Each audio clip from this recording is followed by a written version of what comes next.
día de hoy queremos estudiar la parábola del buen samaritano. Eso es lo que queremos hacer el día de hoy. Y esta es una de las parábolas más conocidas de la Escritura. Es una parábola que es conocida por todo el mundo, por cristianos, por no cristianos, e incluso la frase buen samaritano es usada por muchos para referirse a personas que ayudan a otros, a personas que están pendientes de ayudar a alguien y generalmente que ese alguien está en necesidad. Sin embargo, ayudar al necesitado no es el punto de esta parábola. De hecho, esta parábola también es una de las parábolas más mal interpretadas a lo largo del tiempo, y creo que una de las razones por la que esto sucede es porque se interpreta fuera de su contexto. Creo que eso es lo que generalmente pasa, y lo que quiero que hagamos hoy es que la estudiemos, pero que la estudiemos dentro de su contexto. Y quiero que por favor vayamos todos a Lucas capítulo 10, y aunque la parábola empieza a partir del versículo 30, quiero que la leamos a partir del versículo 25 para que podamos tener el contexto inmediato. Lucas capítulo 10, versículo 25.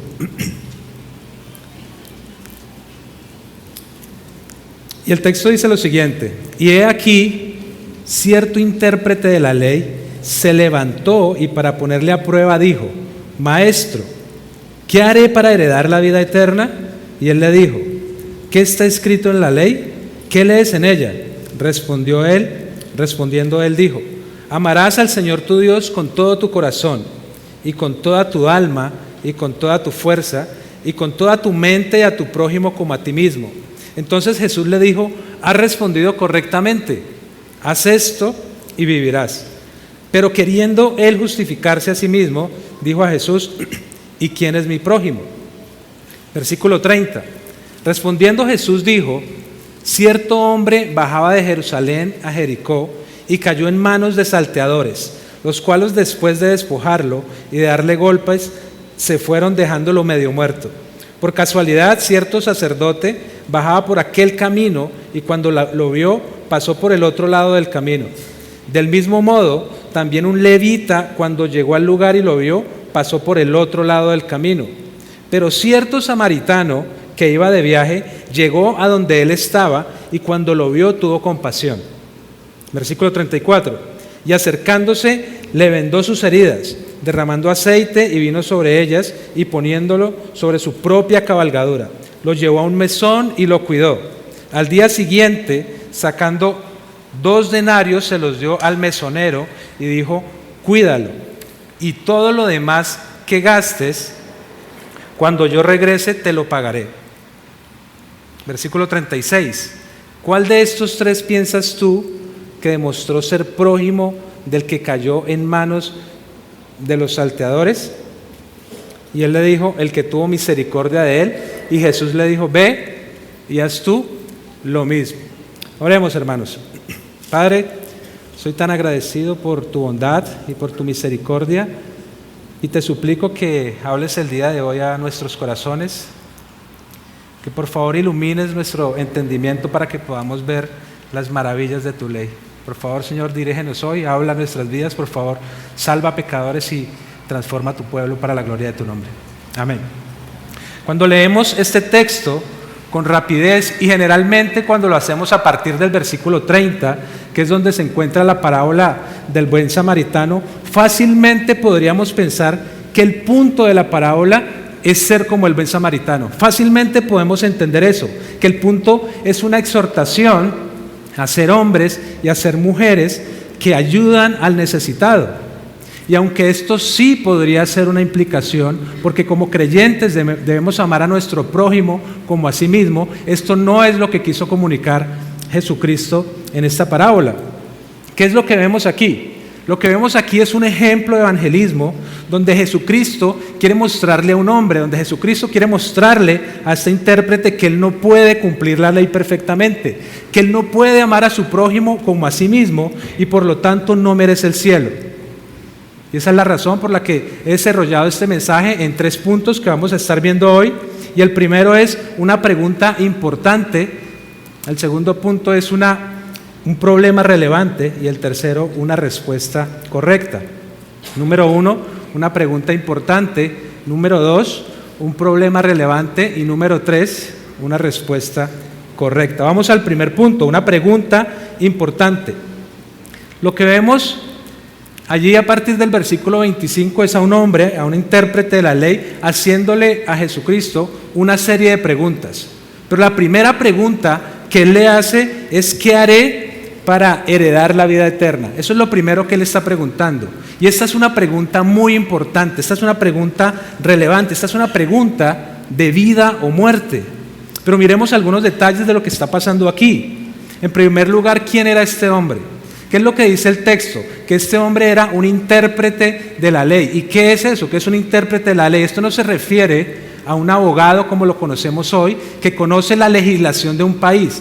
Eso se refiere a un hombre que era conocedor de la Escritura, particularmente del Antiguo Testamento, especialmente del Pentateuco, es decir, de los primeros 5 libros de la Biblia. Él era un experto, por decirlo de alguna manera, o un estudioso de la ley de Dios.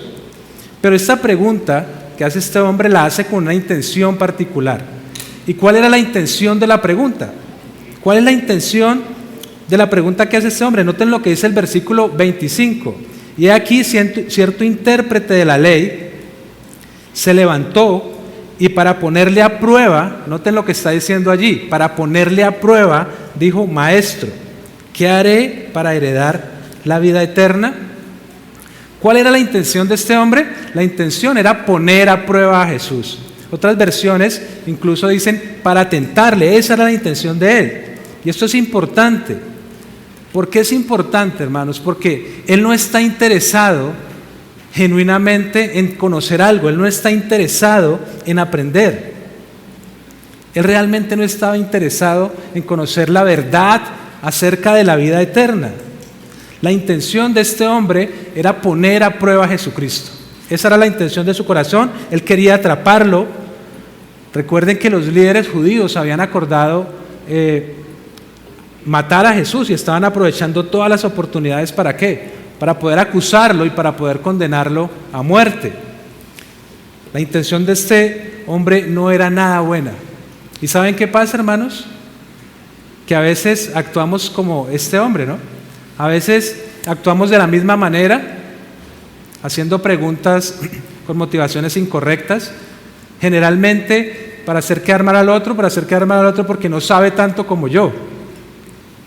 A veces estamos pensando de esa misma manera, a veces nos estamos comportando igual. Ahora, aunque la motivación del intérprete no era buena, la pregunta que él estaba haciendo sí lo era. Era la pregunta más importante que un ser humano podría hacerse en esa época, pero también es la pregunta más importante que hoy una persona se pudiera hacer. ¿Qué debo hacer para heredar la vida eterna? De hecho, es la misma pregunta que vemos en otros pasajes de la Escritura. Más adelante hay una historia que es la del joven rico, eso está en Lucas 18:18. Y él pregunta lo mismo, él se acerca a Jesús y él le dice: Maestro bueno, ¿qué debo hacer para heredar la vida eterna? Él está haciendo la misma pregunta. Y de hecho, con alguna variación, vemos esta misma pregunta en otros textos. Por ejemplo, en Hechos capítulo 2, después de que Pedro da su primer sermón, allí la multitud está escuchando y en el versículo 37 dicen: al oír esto, compungidos de corazón, dijeron a Pedro y a los demás apóstoles: hermanos, ¿qué haremos?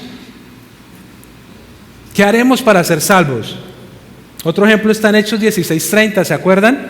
El carcelero de Filipos pensaba que los prisioneros se habían ido de allí, se habían escapado de la cárcel y él quería quitarse la vida, pero Pablo le dice: no lo hagas, aquí estamos. Él entra allí, se postra ante Pablo y Silas y miren lo que le dice, versículo 30: señores, ¿qué debo hacer para ser salvo? ¿Qué debo hacer para ser salvo? La vida eterna es sinónimo de ir al cielo, es sinónimo de ser salvo. Es decir, que le está preguntando, por decirlo de alguna manera: Maestro, ¿qué debo hacer para ser salvo? ¿Qué debo hacer para ganarme el cielo? ¿Qué es lo que debo hacer? ¿Cuál es el requisito? ¿Cuáles son las acciones? ¿Cuáles son las obras? ¿Cuáles son los méritos que debo tener? Y tengamos en mente que los judíos del primer siglo basaban la salvación en sus buenas obras, en sus méritos, en su linaje, porque ellos decían que eran descendientes de Abraham. Y en el versículo 26 responde la pregunta, miren el texto. Y él le dijo, ¿qué está escrito en la ley? ¿Qué lees en ella? Eso le dice a Jesucristo. ¿Qué está escrito en la ley? ¿Qué lees en ella? Y es impresionante ver al Señor Jesucristo enseñar.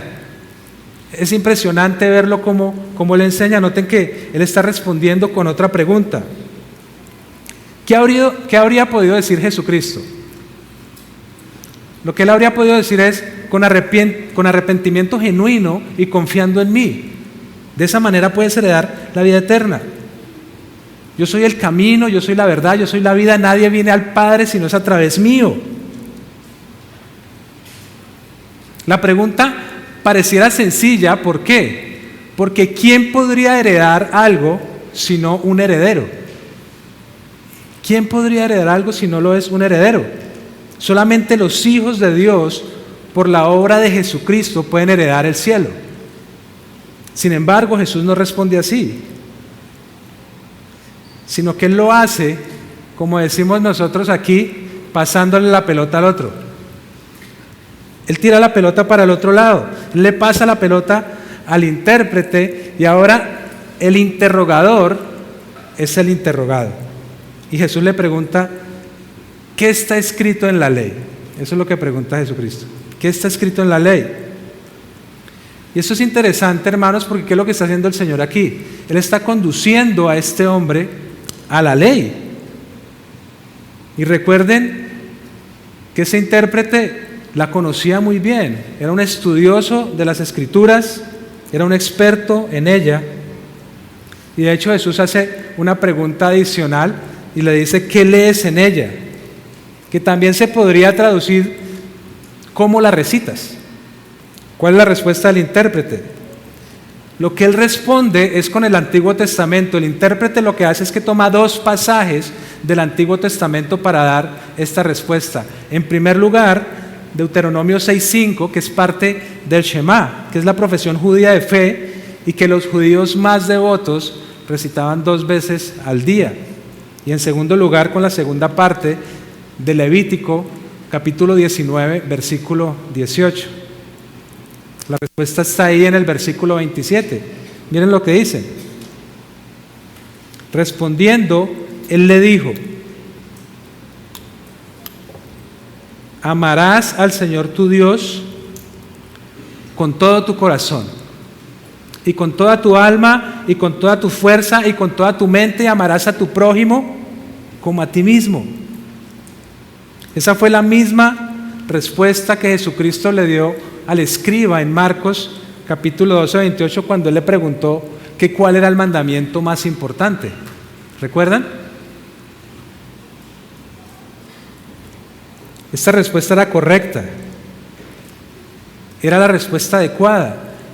Él estaba resumiendo la ley de esa manera. Recordemos que los 10 mandamientos están divididos en 2 grupos. El primer grupo, o los 4 primeros mandamientos, son en relación con el Señor, son en relación con Dios, pero el segundo grupo son en relación con el prójimo.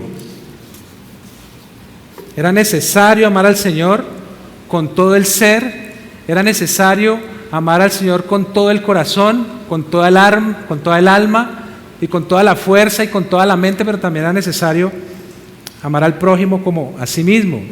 Y era necesario hacerlo perfectamente, no a medias. Amarlo a la perfección, amar al Señor perfectamente, amar al prójimo perfectamente, amar al prójimo como nos amamos a nosotros mismos.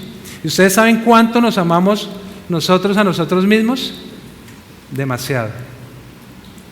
Demasiado. El hecho de que el texto diga debes amar a tu prójimo como a ti mismo, eso implica que tú te amas muchísimo, que yo me amo demasiado. Así debemos amar al prójimo. Pero aquí surge una pregunta, hermanos. Aquí surge una pregunta importante, y es, entonces, para heredar la vida eterna, lo que se requiere es cumplir la ley. Noten lo que responde Jesucristo al final del versículo 28. has respondido correctamente, dice el Señor. Haz esto y vivirás. Claro, lo que está diciendo el Señor Jesucristo es que si se cumple la ley perfectamente, entonces heredará la vida eterna. ¿Y por qué Jesucristo está diciendo eso? Porque eso es lo que promete la ley. Vayamos a Levítico, capítulo 18, versículo 4. Levítico 18, versículo 4 dice: habréis de cumplir mis leyes y guardaréis mis estatutos para vivir según ellos. Yo soy el Señor vuestro Dios, por tanto, guardaréis mis estatutos y mis leyes, y noten, por los cuales el hombre vivirá si los cumple.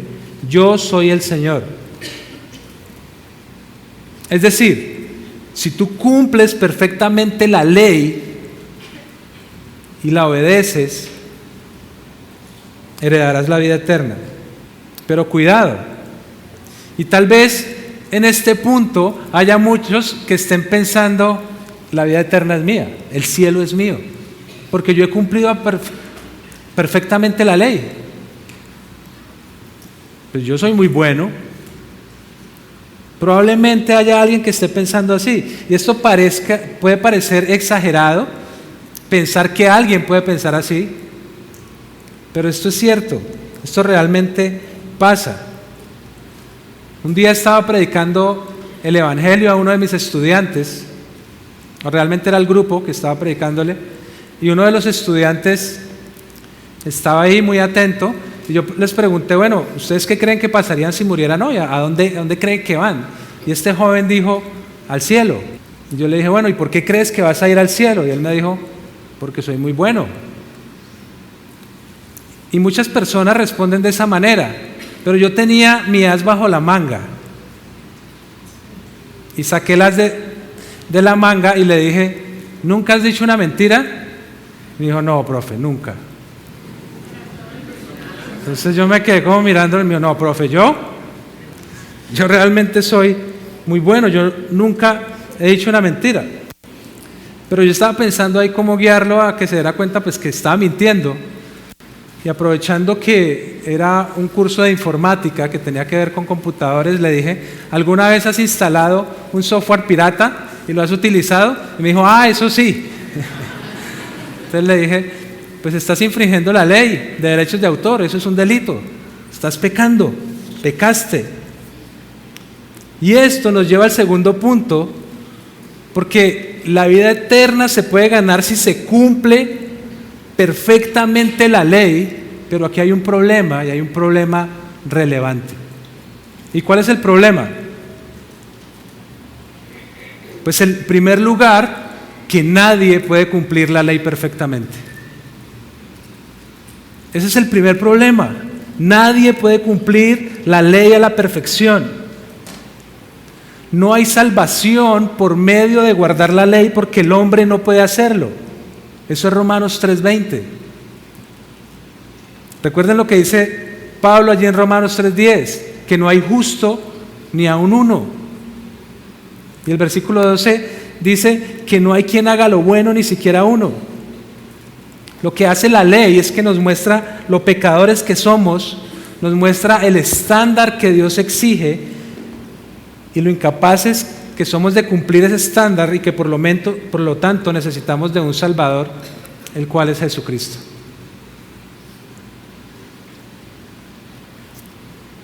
No podemos olvidar que la ley es nuestro ayo que nos guía a Cristo precisamente. Pero en segundo lugar hay otro problema bien importante. En segundo lugar hay otro problema más relevante,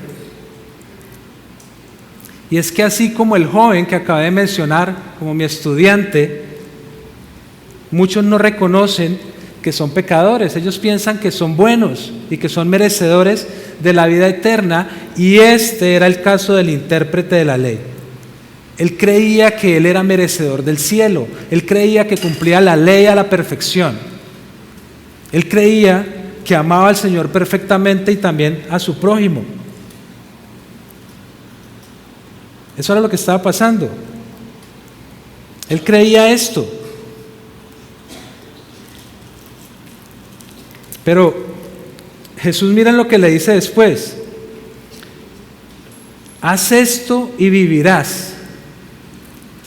¿Por qué? ¿Por qué Jesús le está diciendo, haz esto y vivirás? ¿Saben qué es lo que está haciendo Jesucristo allí? Le está mostrando el espejo de la ley a este hombre. ¿Para qué? Para que se diera cuenta de cómo la ley lo condenaba. Lo que estaba haciendo Jesucristo era mostrándole que él era un pecador que no podía cumplir perfectamente la ley, que no podía cumplir el estándar de perfección exigido por Dios. Qué ejemplo de evangelismo tan impresionante del Señor Jesucristo. Y esta era una forma de enseñar de Jesús. Él lo está haciendo aquí con el intérprete, pero también lo hizo con el joven rico. Y quiero que vayamos un momento ahí más adelante, al capítulo 18, y miremos que Jesucristo hace algo similar con el joven rico. Capítulo 18, versículo 18. Y el joven rico le está preguntando a Jesús, ¿qué debo hacer para heredar la vida eterna? Lo mismo, ¿qué obra debo realizar para heredar la vida eterna? Y miren el versículo 20. ¿Cómo le responde Jesús? Lo guía hacia la ley. Tú sabes los mandamientos: no cometas adulterio, no mates, no hurtes, no des falso testimonio, honra a tu padre y a tu madre.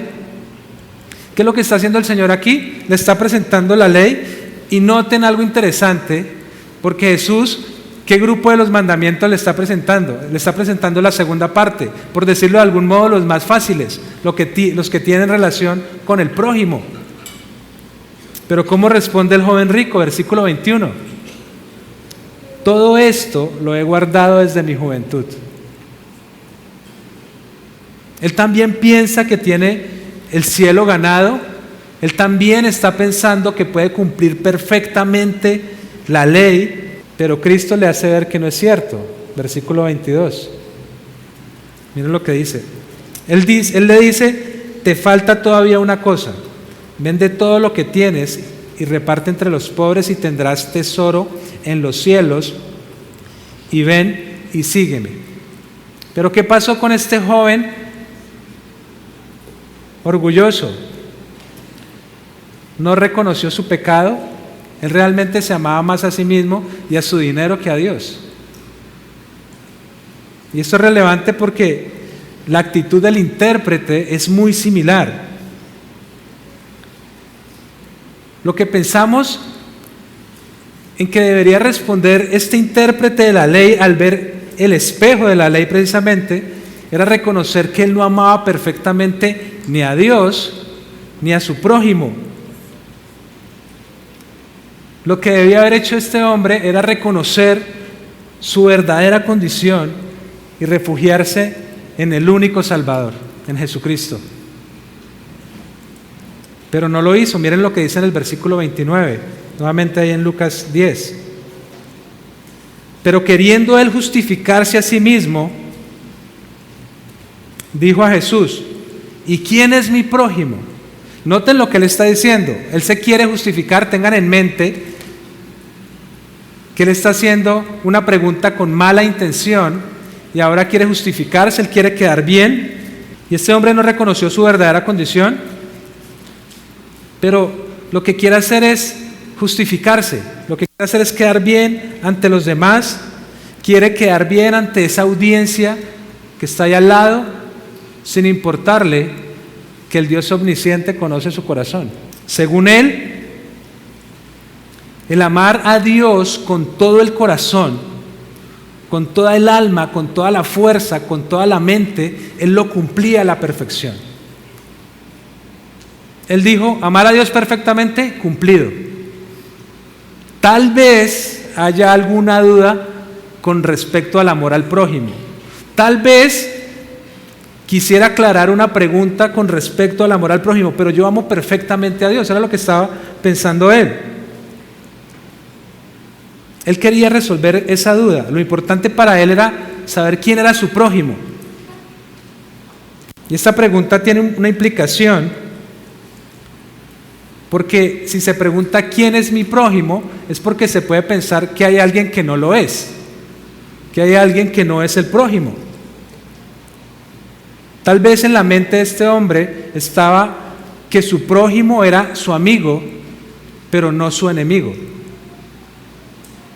Y entonces, si fuera así, él estaría listo para decir: si mi prójimo es mi amigo, yo he cumplido la ley a la perfección, soy merecedor del cielo, necesito el elogio de todos los que están aquí, incluso tuyo, Jesucristo. Pero ¿por qué el hombre podría pensar esto? Que su prójimo era su amigo y no su enemigo. Porque algunos religiosos judíos añadieron por deducción la frase: odiarás a tu enemigo. Miren lo que dice Mateo 5:43. Jesucristo menciona precisamente esta interpretación. Allí dice: habéis oído que se dijo, amarás a tu prójimo y odiarás a tu enemigo.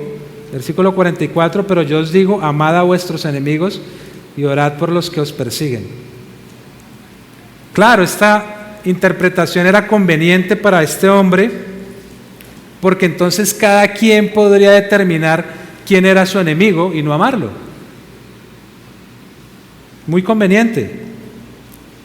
Ya conocemos la intención de este hombre, que quiere avergonzar a Jesucristo, que quiere atraparlo. Pero a pesar de esto, de esta actitud de este hombre, lo que vemos aquí es el amor y la compasión de Cristo, que quiere mostrarle que él no puede cumplir la ley perfectamente. Y en lugar de decir: ya te expliqué, me voy porque no quieres entender, lo que hace es responderle la pregunta. ¿Y cómo responde esa pregunta? Lo hace con la parábola. Lo hace con la parábola del buen samaritano, y ese es nuestro tercer punto, una respuesta correcta. La parábola del buen samaritano es la respuesta a la pregunta: ¿quién es mi prójimo? Y recuerden que esta pregunta está conectada con la pregunta inicial: ¿qué debo hacer para heredar la vida eterna? A pesar de la actitud de este hombre, Jesucristo le ama, se compadece de él y desea mostrarle su verdadera condición. Y entonces le dice esta parábola. Y recordemos que una parábola, ¿qué es? Una parábola es una imagen, es una historia que no es real, con una profunda lección espiritual y que tiene un solo significado. Respondiendo, Jesús dijo: cierto hombre bajaba de Jerusalén a Jericó y cayó en manos de salteadores, los cuales, después de despojarlo y de darle golpes, se fueron dejándolo medio muerto. La parábola comienza con un hombre bajando de Jerusalén a Jericó. Y aunque la historia no describe quién era este hombre, la audiencia claramente podía entender que se trataba de un judío. Él viene descendiendo de Jerusalén a Jericó. Este era un descenso de aproximadamente 1000 metros en un camino empinado, rocoso, desértico, muy peligroso, con cuevas para ladrones. De hecho, allí los bandidos habían construido unas fortificaciones para ocultarse y poder atacar a los que pasaban por allí. Y este hombre que va bajando, que va pasando por allí, cae en manos de estos salteadores. Cae en manos de delincuentes, pero estos eran unos delincuentes despiadados. No solamente le roban sus pertenencias, no solamente le roban lo que tenían, sino que lo despojan de toda su ropa. Le quitan toda la ropa, y no solamente le quitan la ropa, sino que lo golpean, y lo golpean hasta el punto de dejarlo casi muerto. Esto era terrible porque en ciertas épocas del año casi no había tránsito por esta zona. De hecho, los viajeros comerciales no acostumbraban pasar por esta zona, sino que quienes lo hacían eran los peregrinos. Este hombre estaba en una condición terrible y tal vez había una posibilidad muy limitada de que pudiera recibir ayuda de alguien. Pero miren lo que dice el versículo 31. Por casualidad, cierto sacerdote bajaba por aquel camino. Como el sacerdote venía bajando, ¿qué significa? Que venía ¿de dónde? Venía de Jerusalén. Él bajaba por este camino. ¿Y quién eran los sacerdotes? Pues los sacerdotes eran los que ofrecían sacrificios por los pecados del pueblo. Recordemos que los sacerdotes eran de la tribu de Leví, descendientes directos de Aarón. Y ellos cumplían un papel muy importante en la vida religiosa y en la vida espiritual del pueblo de Israel. Y tal vez para el intérprete que está escuchando a Jesucristo decir esta parábola, este hombre era un candidato excepcional para ayudar a ese prójimo que estaba ahí, que estaba herido, que estaba necesitado. Sin embargo, esto no pasa. La parábola dice en la segunda parte del 31, y cuando lo vio, pasó por el otro lado del camino. Cuando él lo ve, lo que hace es pasar por el otro lado del camino. Y es interesante porque la palabra griega, que se traduce aquí como pasó, tiene una implicación importante, y es que él deliberadamente decide cambiarse de carril, por decirlo de alguna manera. ¿Eso qué significa? Que él va por este lado del camino, él ve al hombre y él decide evitarlo, deliberadamente se cambia de lugar. ¿Para qué? Para no ayudarlo. Eso es lo que él quiere hacer, no ayudar a este hombre. Pero no fue solo el sacerdote quien pasó por allí, también pasó otro hombre. Ahora, ¿quién pasa? ¿Qué dice el texto? Un levita. Los levitas también eran descendientes de Leví, pero estos hombres eran los que apoyaban a los sacerdotes en ciertas tareas en el templo. Ayudaban al mantenimiento del templo, a veces tocaban algunos cantos mientras se hacían sacrificios, incluso ellos podían apoyar a los sacerdotes en los sacrificios, no ejecutando los sacrificios porque esta era una tarea del sacerdote. El punto aquí es que tanto el sacerdote como el levita hacían parte de un grupo destacado que conocía la ley, que sabían que debían amar al prójimo como a ellos mismos, pero no lo hicieron. El levita hizo exactamente lo mismo que hizo el sacerdote. Al ver a este hombre moribundo en el suelo, se aparta. Miren lo que dice el versículo 32. Del mismo modo, también un levita, cuando llegó al lugar y lo vio, pasó por el otro lado del camino. Y aquí lo que estamos viendo, hermanos, es un ejemplo de apariencia de piedad. Aquí vemos dos hombres religiosos que conocían la ley, pero que realmente no hicieron lo que debían hacer, y era pues ayudar al prójimo que estaba en necesidad. Y si pensamos un poco en esta situación, pues la actitud de este sacerdote, la actitud de este levita fue una actitud terrible. Y aunque esta es una parábola, es decir, es una historia que no es real, pues también muchas veces nosotros nos comportamos de la misma manera. Muchas veces nos comportamos igual, sin ningún tipo de compasión por nuestro prójimo. Generalmente estamos pensando en nosotros mismos y muchas veces estamos cambiándonos de carril, y aún en situaciones menos complejas que estas.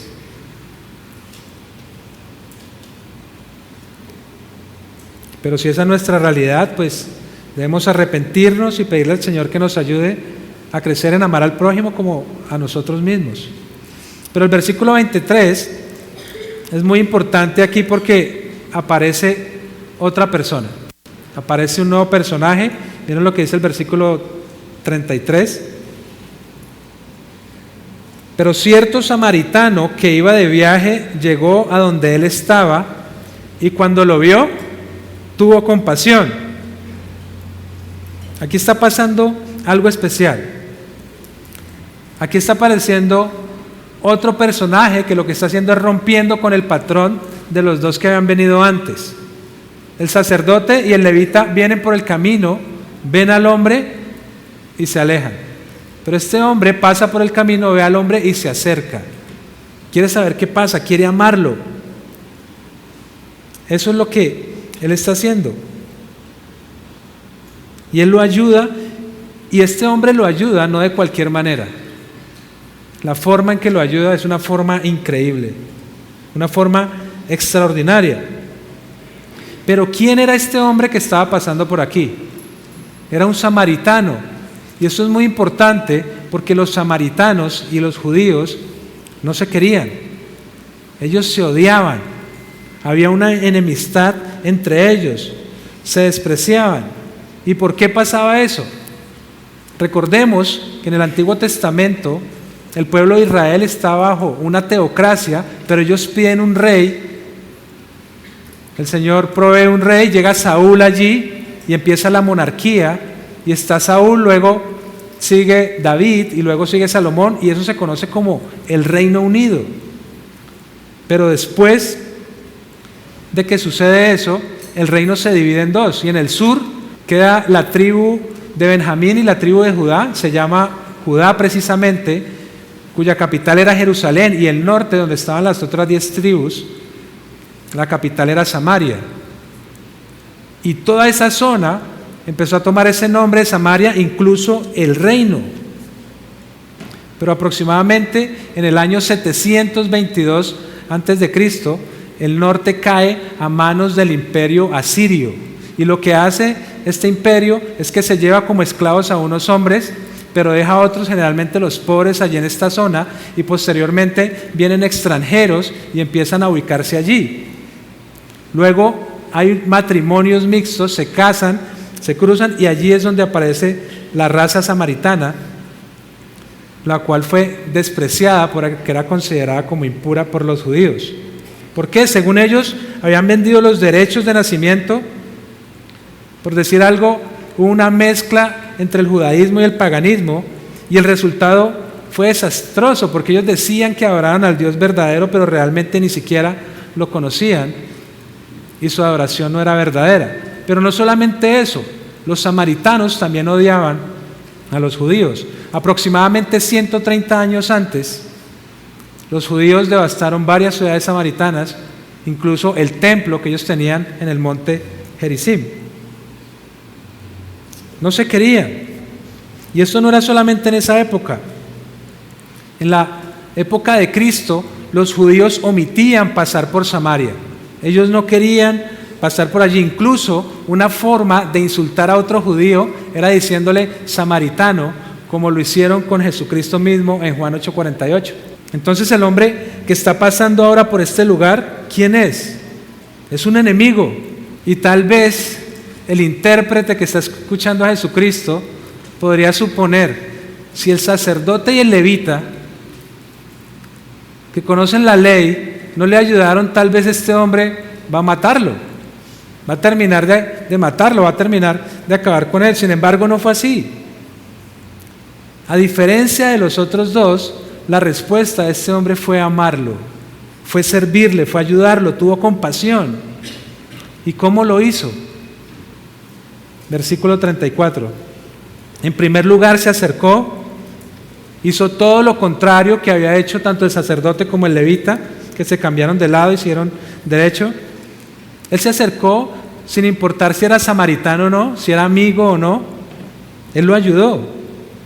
Y en el versículo 34 dice: vendó sus heridas, derramando aceite y vino sobre ellas. Y esto es muy relevante porque recuerden que el samaritano ha sido despojado de todo. Ha sido despojado de sus posesiones, ha sido despojado incluso de su ropa. ¿Esto qué implica? Que el samaritano que estaba pasando por allí utilizó sus propios recursos para ayudarlo. Él utiliza sus recursos, él utiliza aceite, él utiliza vino. Y esto es importante porque en aquella época, en los viajes se acostumbraba a llevar esto. Si se llevaba aceite era para cocinar tal vez, y vino era para tomar en el camino porque el agua no era potable. A él no le importó gastar sus recursos para poder ayudar al hombre. Utilizó el aceite para limpiar y suavizar sus heridas. Utilizó el vino como un alcohol natural, como un desinfectante, y luego lo vendó. Eso es lo que hace el samaritano por este hombre que está allí. Él fue generoso. Él utiliza todos sus recursos. Y también podríamos pensar, bueno, ya hizo lo suficiente, ya le prestó los primeros auxilios, por decirlo de alguna manera, ya lo puede dejar allí. Pero eso no fue lo que hizo él. El texto dice, él lo pone sobre su propia cabalgadura, lo lleva a un mesón y lo cuida.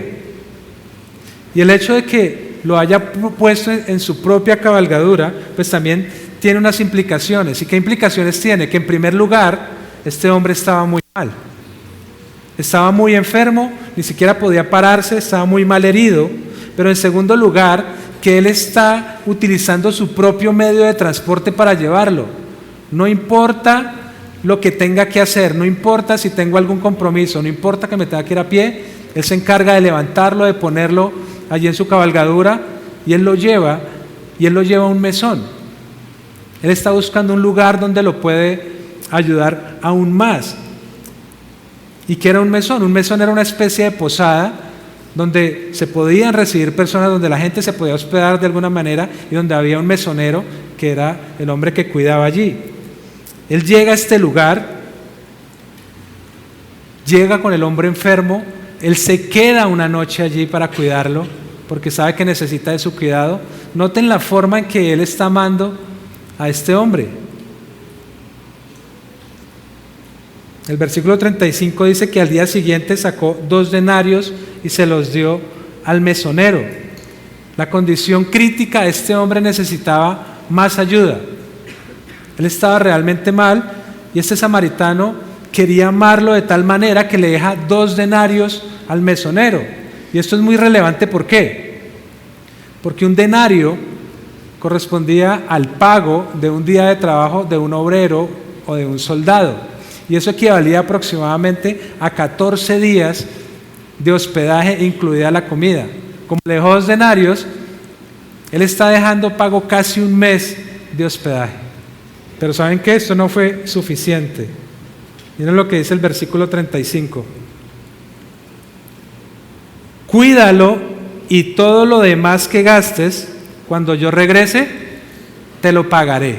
Esto es impresionante, hermanos. Eso es como si usted tomara una tarjeta de crédito con cupo ilimitado y le dijera a una persona que lo odia a usted, tenga, úsela en todo lo que necesite, que yo lo voy a pagar.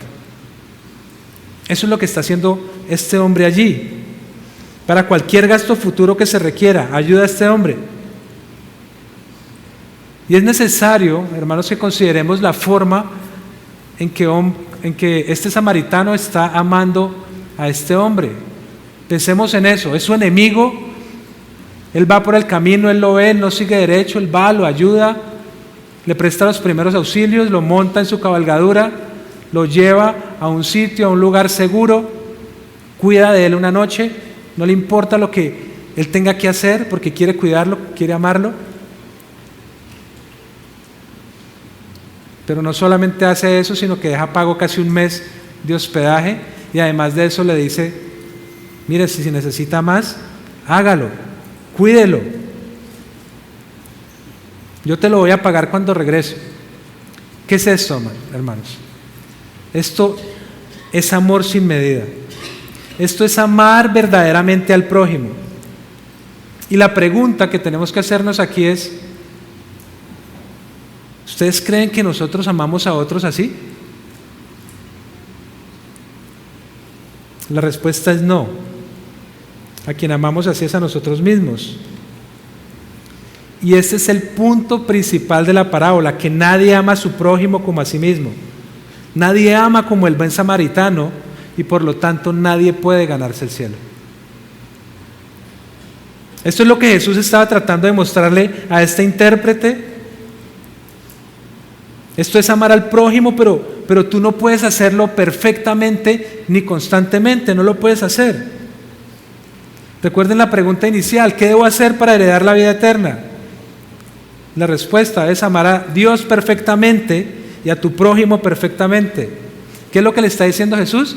Haz esto y vivirás. Pero Jesús le está diciendo esto para que vaya y lo haga. No. Ya dijimos, porque Él no puede hacerlo. Recuerden, la ley es nuestro ayo, nuestra guía para conducirnos a Cristo. Pero hay un problema adicional y es que este hombre cree que puede cumplir la ley. Él dice, yo amo perfectamente a Dios, tengo solamente una duda respecto al prójimo. Y por eso es que está preguntando quién es mi prójimo. Tengamos en la mente que este hombre cree que cumple perfectamente la ley y lo que quiere hacer es aclarar esa duda. Pero Cristo insiste en mostrarle que él no puede cumplir la ley, que él no puede amar perfectamente, y él le ilustra el amor perfecto con la parábola del buen samaritano. Y noten lo que finalmente dice Jesús en el versículo 36. ¿Cuál de estos tres piensas tú que demostró ser prójimo del que cayó en manos de los salteadores? ¿Y cuál es la respuesta de este hombre? La respuesta es la única respuesta que él podía dar. El que tuvo misericordia de él, el que amó sin importar si el otro era amigo o enemigo, el que amó perfectamente. Amar al prójimo es amar como amó el samaritano. Y noten que Jesús nuevamente le dice, ve y haz tú lo mismo. Ve y hazlo. Una vez más, Jesús le muestra el espejo de la ley para que vea que él no puede amar a su prójimo como a sí mismo, que él no puede cumplir la ley perfectamente, que él no puede amar a la perfección. Y si no ha cumplido la ley, entonces no puede ganarse el cielo y está bajo la ira de Dios. Lo que vemos aquí, hermanos, es un ejemplo de evangelismo donde Cristo quiere mostrarle al hombre lo incapaz que es de cumplir la ley y que necesita de un Salvador. Y repito, ante esta situación, ¿cuál debería ser la respuesta de este hombre? Lo que tenía que haber hecho este hombre es decir, Señor, yo no puedo amar así. Yo no amo perfectamente. Yo no amo a Dios ni amo a mi prójimo. Recordemos que el estándar de Dios es perfección. Mateo 5:48, y ninguno puede cumplir la ley. Y recordemos que la ley no es una serie de instrucciones aisladas o de prohibiciones aisladas, sino que es una unidad que requiere amor perfecto a Dios y a nuestro prójimo. Y Santiago 2:2 dice, porque cualquiera que guarda toda la ley, pero tropieza en un punto, se ha hecho culpable de todos. Este intérprete debió reconocer la realidad de su vida, su verdadera condición, y decirle, Jesucristo, yo no amo así. ¿Qué debo hacer entonces? Y saben que la buena noticia del Evangelio puede ser visible y tangible cuando reconocemos la mala noticia de la realidad de nuestro pecado. Y eso es una implicación importante en el evangelismo, porque podemos dar la buena noticia de salvación cuando la persona conoce primero la mala noticia de la realidad del pecado en su vida. Jesucristo era la respuesta para este hombre. Jesucristo es la fuente de vida eterna. Jesucristo es el camino, la verdad y la vida, y nadie va al Padre si no es a través de Cristo. Jesucristo cumplió la ley por nosotros. Él murió en la cruz por nosotros y vino para salvar a pecadores como el intérprete, como ustedes y como yo. El intento de este hombre de probar a Jesús resultó en la mejor oportunidad de su vida. La gracia y el perdón de Dios estaban disponibles de inmediato si este hombre hubiera reconocido la realidad de su pecado y hubiera confiado en Jesucristo. Pero ¿saben qué? Parece que esto no fue así. Allí termina la parábola y no se vuelve a mencionar nada más de este hombre. Y quiero decir algo, aquí en este auditorio hay dos grupos de personas. Hay un grupo de personas que no es cristiano y hay otro grupo que sí lo es. Y quiero hablarte primero a ti que no conoces a Cristo. Tal vez estás asistiendo regularmente a la iglesia, pero realmente en tu corazón sabes que Jesucristo no es el Señor. Tal vez te estás autodenominando cristiano, pero realmente sabes que no lo eres. Tal vez, como este intérprete, piensas que eres digno del cielo por tus méritos, por tus propias obras, porque eres bueno, pero ya escuchaste que el estándar de Dios es perfección y que ni tú ni yo lo podemos cumplir. Y mi pregunta es, ¿cuál va a ser tu respuesta? ¿Estar tranquilo con la condenación eterna? ¿O salir corriendo a los pies de Jesucristo con arrepentimiento genuino y confianza en Él? Ni tú ni yo podemos amar como amó el buen samaritano, pero ¿saben qué? Si hay uno que ama así, y ese es Dios. Dios es el que puede amar así. Él manifestó su amor enviando a su único Hijo. Jesucristo mismo, siendo Dios, se hizo hombre y pagó el precio en la cruz por sus enemigos. Él murió por nosotros. Como dice un autor, Él es la encarnación viva del amor divino en toda su perfección. Y quiero decirte que hoy es el día de salvación. No puedes salir igual de acá. Arrepiéntete y confía en Jesucristo. No puedes salir de acá como si no hubieras escuchado nada. Pero también quiero hablarte a ti, a quien el Señor ha salvado por pura gracia. Como creyentes entendemos ya el punto de la parábola, y es que Jesucristo quiso mostrarle a este hombre, al intérprete, que no amaba a su prójimo como a sí mismo, y entonces no merecía el cielo. Pero este texto también tiene varias implicaciones. Y es necesario que meditemos en ello. Y la pregunta es, ¿cómo estás amando a tu prójimo? ¿Cómo estás amando a tu esposa? ¿Cómo estás amando a tu esposo? ¿Cómo estás amando a tus hijos? ¿Cómo estás amando? Y tal vez podemos pensar que esta pregunta es sencilla porque estoy preguntando cómo estamos amando a los seres que amamos. Pero aún así, nosotros sabemos que nos quedamos cortos en amar como debemos amar. Pero ahora te pregunto también, ¿cómo estás amando a los incrédulos? ¿Cómo estás amando a los que no te hacen la vida fácil? ¿Cómo estás amando a los que te odian? Hermanos, esta es una oportunidad para recordar que no amamos como debiéramos amar.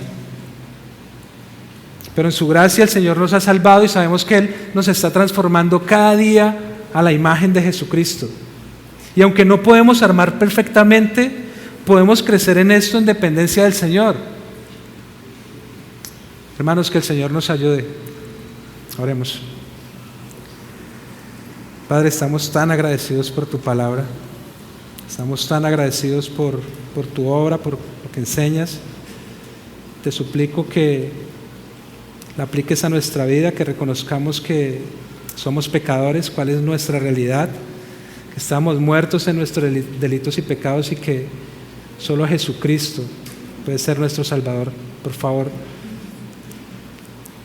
salva pecadores, Señor, trae muertos a la vida, pero también transforma a tu iglesia para que podamos ser cada día más semejantes a tu Hijo.